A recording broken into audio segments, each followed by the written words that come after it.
Hey guys, so we spent last lecture talking a lot about delta S, right?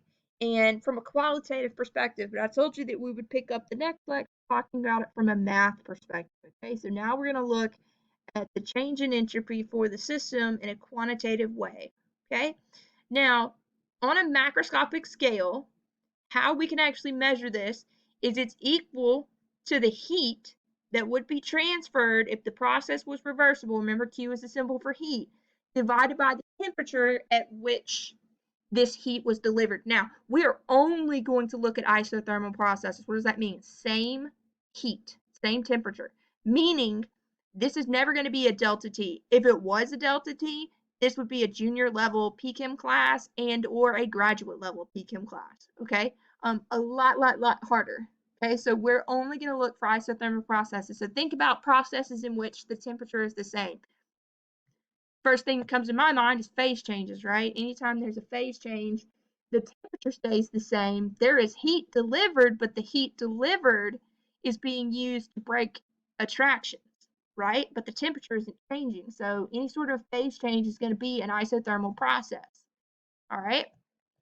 So what do we mean by reversible process? Well, when we're calling something a reversible process, we're saying that the system can actually change in such a way that the system and surroundings can go back to their original states by exactly reversing the process. So when something is purely reversible, imagine sort of, have you ever seen the examples of the with the beads um hanging, and you pull one back and you release it and it transfers its energy through the various metal balls and beads, and then it kicks the last one out, and this keeps going back and forth. Okay, it's kind of like a Newton equation sort of idea. If that could go on forever with no net loss, that would be a reversible process. But anyone who's ever seen one of those before, it loses efficiency as it goes on because we don't live in a purely reversible world. This is not realistic to us. The only way this could even possibly be realistic to us is if the change was so small, like, I mean, minute. Maybe then it could be believable, right? But for the most part, this is not a believable idea, right? But a reversible change, if it were possible, would produce the maximum amount of work that could be achieved, right? But in reality, we don't get this maximum amount of work. We work with irreversible processes, which cannot be undone by just reversing the system, right? So things that are spontaneous are irreversible. And remember how I told you we live in a spontaneous world, which means we live in an irreversible world. Okay? So, like the expansion of a gas is spontaneous, right? Which means it's irreversible. The only way to reverse the expansion of a gas is to do some work, right? It's not just gonna reverse on its own. You have to like force the gas back into place. What this means is we're not getting the maximum amount of work out of this because we're having to perform work, which means we're losing energy because we're having to make up for it to reverse it. Um, So let's think about how we could calculate this then.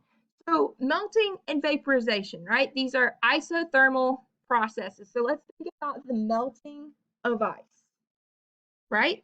I already told you that phase changes are isothermal. So at 1 atmosphere and 0 degrees Celsius, ice and water are in equilibrium with one another, right? Because this is the freezing point and or the melting point or the fusion point of water, right?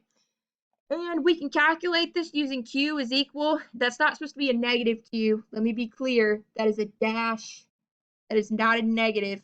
So cover up the dash if it confuses you. That's Q is equal to N times delta H fusion, where the delta H fusion of water is 6.01 kilojoules per mole. You know delta H fusion changes per substance. So what does this mean? The Q is dependent upon what the substance is because delta H fusion changes depending upon the substance. The Q is also dependent upon how much you have, right? So let's look at our equation again. So delta S system is equal to Q reversible divided by T divided by temperature. All right. So If we know that Q, we can calculate it, is N times delta H fusion, we're getting a little bit more of a solvable question here. All right. So how much do we have? Well, it says that we're going to calculate this for 1 mole of ice. So N is 1 mole, delta H fusion, 6.01 kilojoules per mole, and the temperature, are we going to divide by 0? No, we are not going to divide by 0 because we do not use degrees Celsius in science. We use Kelvin, so we're going to divide by 273, right? Please, the 0.15, whatever, right? You don't have to worry about that. But for the love of God, this is not an undefined quantity.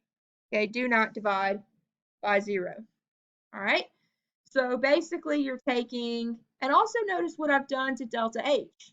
I have converted it from kilojoules per mole to joules per mole, and there's a reason for this. Take a look at the value of delta S. Delta S is a very small number. If you leave that in kilojoules per Kelvin, you're going to end up with some decimal times 10 to the negative amount, right? Which is why the SI units for delta S are joule per Kelvin, not kilojoules per Kelvin. Okay, delta H is a large number. It's in kilojoules. Delta S is a small number. It is just in joules. All right. Now, there's some examples on this slide. I'm going to skip it for now. I will work these in the next video, okay? So we're skipping slide 36. It will be worked in the next video. All right, cool. It's basically examples of how to use the equation we were just talking about. All right, but we're moving forward for now. So entropy, right? It's increasing in any spontaneous process.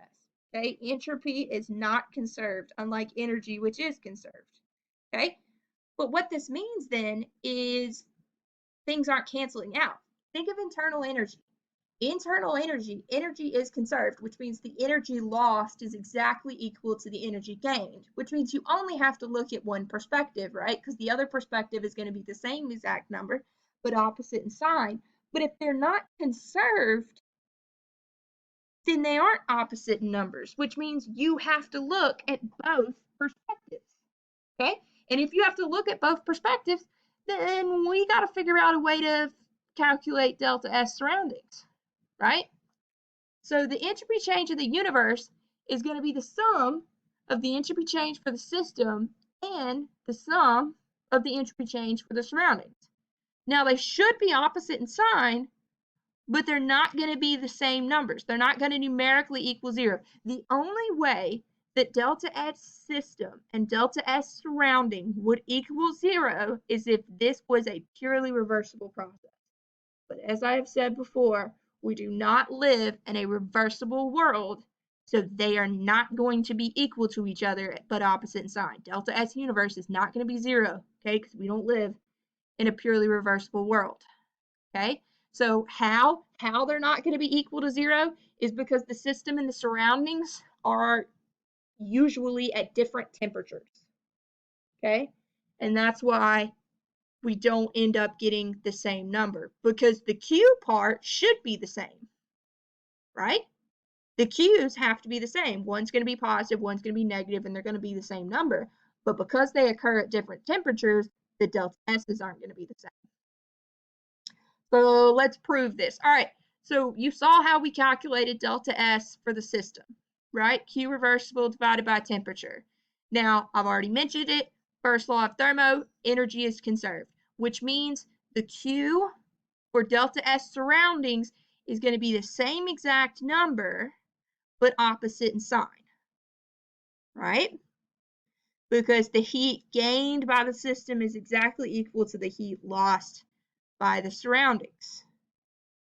So if we imagine the same exact example that we were talking about before, then for the ice example, it was positive, ended up being positive 6,010 joules.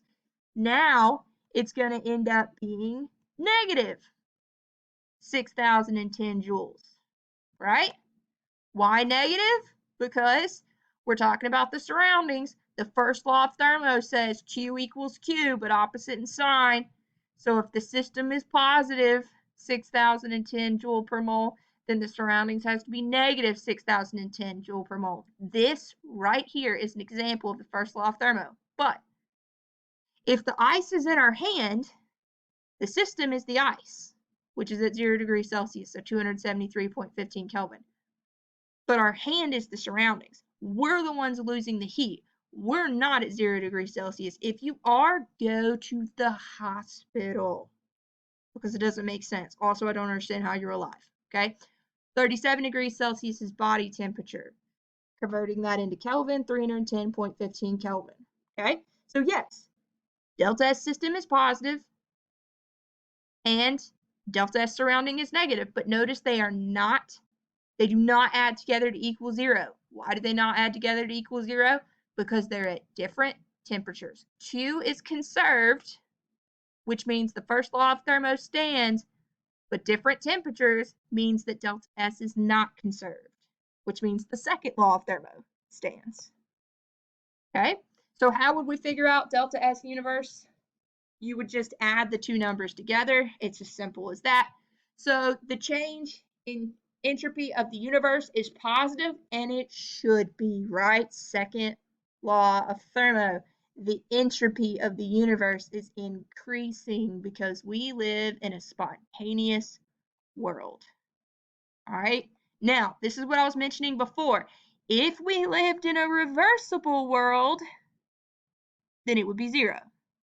But we don't live in a reversible world. We live in an irreversible, spontaneous world, which means the entropy of the universe is going up, up, up. Got it? All right. Whoop, going the wrong way. Okay. So we have another example here. And again, I'm going to work this on a sheet of paper, okay? So I'm going to jump off this video now, and we will pick up with the second video where I'm going to work this example and the example from slide 36 that I skipped previously. I could be wrong on that slide number, but I'm pretty sure it was slide 36. All right, see you in the next video.